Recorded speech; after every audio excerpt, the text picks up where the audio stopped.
What's up, everybody? It's your boy Mark Coley, and we back with another video. If you're new here, subscribe, leave a comment, watch the video. I don't know what else to tell you.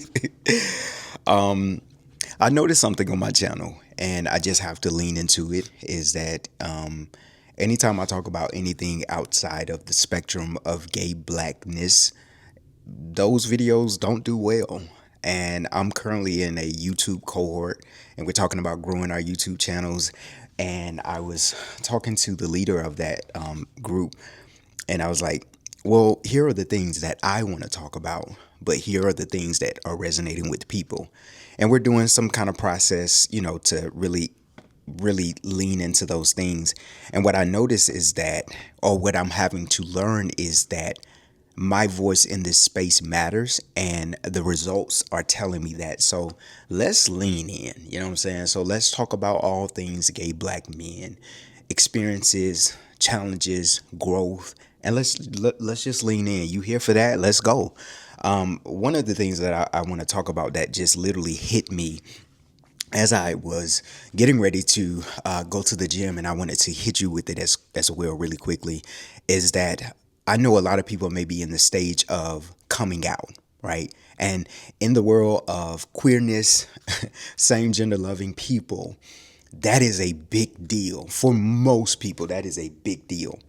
And so when you finally get to that point in your journey, if you decide to get to that point in your journey, you think, okay, I'm out and it's done. And I was thinking about the fact that it's not done after you're out. That's where we make the mistake. We think it's one and done. I'm out of the closet. Now I can live in my 100% authentic truth. But you haven't done any work to repair the damage that has been done to you by culture, by harmful and toxic theology, by your own internalized demons that were imposed on you without your consent. You haven't done the work to repair and resolve those issues. Yes, coming out is a huge deal, and it is a huge undertaking, and it is also a relief, because it's like now you don't have to play these games. But when I tell you lean in, my brother and my sister, there is still much work for you to do.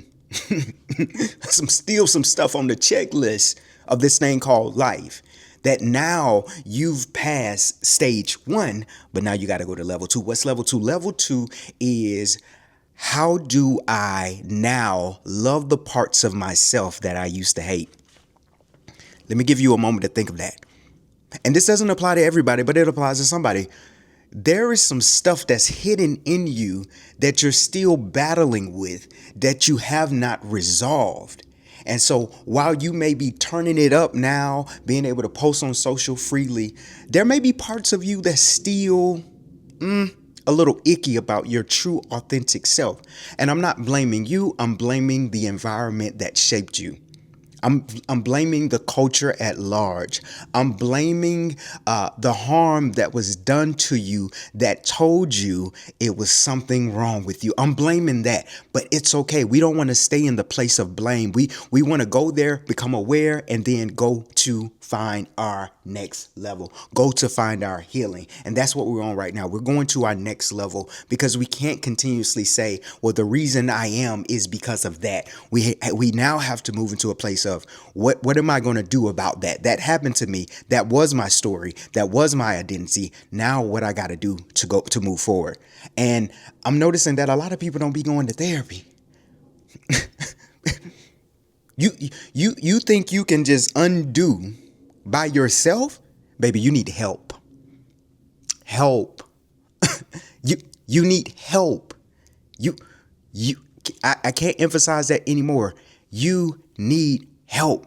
Every gay black man needs to find themselves in some form of therapy. Period.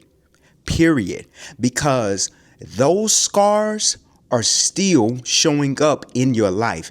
And until you come to a place, which I am learning, I'm on my journey too. I'm learning that I have to lean into radical, bold, unapologetic acceptance for all of me, not parts of me that people deemed okay. Now, whether you may agree or disagree, but to most people, I am a masculine presenting man. Now, you may say, oh, girl, I clocked that T the moment you, that's cool. You have marvelous eyes. Well, great. Do you want a cookie? Doesn't matter, right? There's no prize. But I have to be aware that those who don't necessarily fit into those categories may have a more difficult time pivoting and moving through life. In fact, even within the gay construct, there's oftentimes biases towards fat and femmes. Everybody wants masculinity, right? And so those who now move in the energy of femininity may be treated a certain way. You don't think you need therapy for that? You don't think you got some stuff you got to work through? And I'm not saying you can't do it by yourself, but I'm saying it's going to be hard to do it by yourself. It's like literally clearing out a house and packing the boxes and moving into a new house. Yes, you can do it by yourself, but bro, it's going to take you a little minute. You're going to be exhausted when you could have had somebody to come in and help you box that stuff up and move it out and move to your new place, which is your new identity. So let me encourage you, go to therapy, go get therapy, some form of it. All right, I got my notes here because we don't want to miss nothing. Here's the next thing that you got to do. You got to figure out how you want to move with your spirituality because you can't abandon it. I'm just throw it out there. Don't let people and their theology and their view of God keep you out of harmony with God. However you view God, whatever that looks like, whether it's the universe, whether it's the birds in the air and the trees and the flowers, it doesn't matter. You have to have some spiritual connection outside of yourself, right? That's my opinion, right? It is. But I believe most people will agree. And so for many of us, when you come out, either you've abandoned your relationship with God or you're just in a place where you don't really know what to do with it. You don't know how to pivot with it. You don't know how to move with it. A lot of my journey when it comes to spirituality, I've had to deconstruct. I've had to rebuild a relationship with God because the God that was presented to me was a God that didn't love me. The God that was presented to me was a God that was condemning me. A God that was presented to me was a God that loved everything about me except that part, right? And so I had to do the work, and I'm continuously doing the work to deconstruct and rebuild, right? I got to build my relationship with God. That's a me thing. That's a me work that has to take place. But I understand now the relationship that I am continuously building with God is in its purest form. And so I believe for many of you, you got to go back and figure out what that's looking like moving forward. Don't just abandon God because God ain't abandoning you. Maybe the version of God that people have imposed on you is abandoning you. But the true, authentic God that I know that walks in love, that is love, that God wants a relationship with you, and your heart, your soul craves that interaction with the divine, with the Almighty, with the being of God. Once again, it's just my view. You ain't gotta take my advice, but that's what I believe. Freedom doesn't automatically equal healing. Being out doesn't mean you're whole. We got a lot of out people that are still broken, and your brokenness shows up in your relationship and relationships, not just friendships, romantic partnerships. Your brokenness is still showing. Your brokenness is still prevalent. There's still a hole in you. There's still a part of you that has not been repaired. And maybe this is the reason that a lot of gay men jump from relationship to relationship to relationship to relationship, and they're at this party, that thing. And I'm not anti-sex positivity. I'm not anti any of that. But it's weird that everybody in the culture is saying they want to settle down and they want something real and they want something tangible, but you can't stay off of an app. You can't stay off of out of the dating scene. You can't. Your words your actions contradict your words. Your actions, what you're do, your intentions contradict your contradictions are showing. Because how is everybody saying they want something solid, but when you get something solid, you cheat, you run, you do this and that, and it's not that you can't stay committed. It's just you haven't done some major work. You're out, but you're not whole. You're out, but you're not healed. And that's okay. This is no judgment. It's saying that you need to do the work that is required for you to move forward in life. And I'm telling you, a lot of that stuff is from your past that you have not worked through yet. Clubbing won't get rid of it. A lot of people, gay black men, this is who I'm talking to, still dealing with abandonment issues, and it's showing up in different forms, but you have not addressed it. What you suppress, what you don't address, will rise to the surface every single time.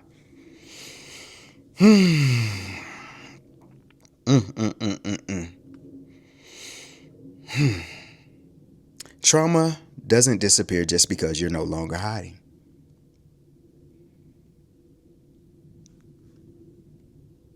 It doesn't.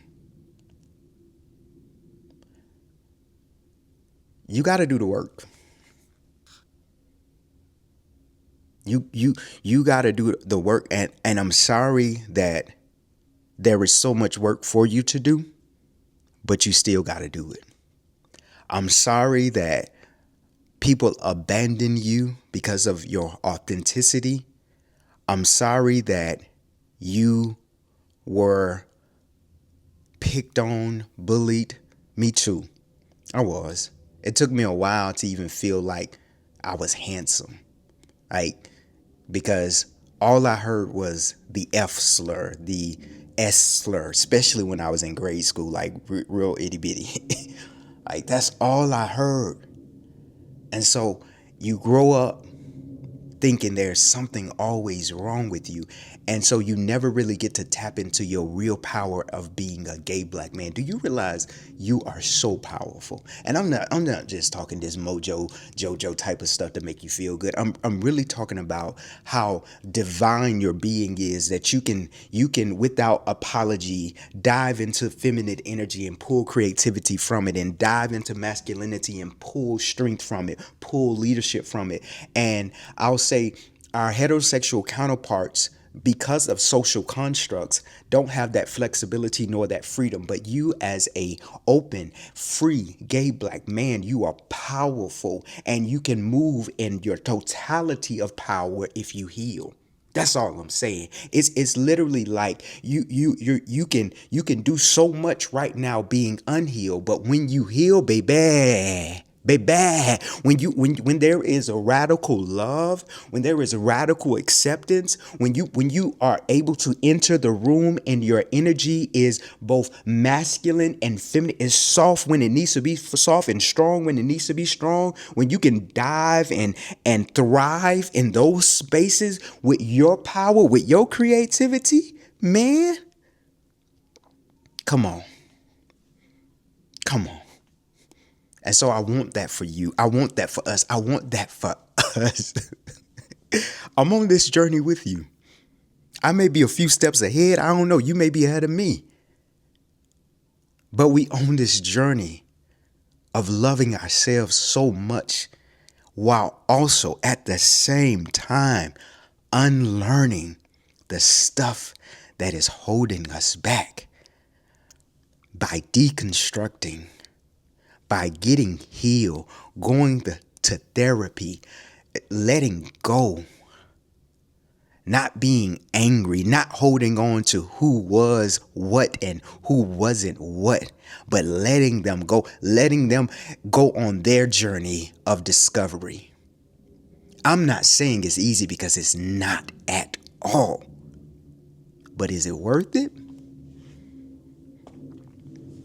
I'm going to let you answer that. All right, lock in with your boy. We growing here. 2026 is all about growth. And we're going to lean into these topics and these subjects.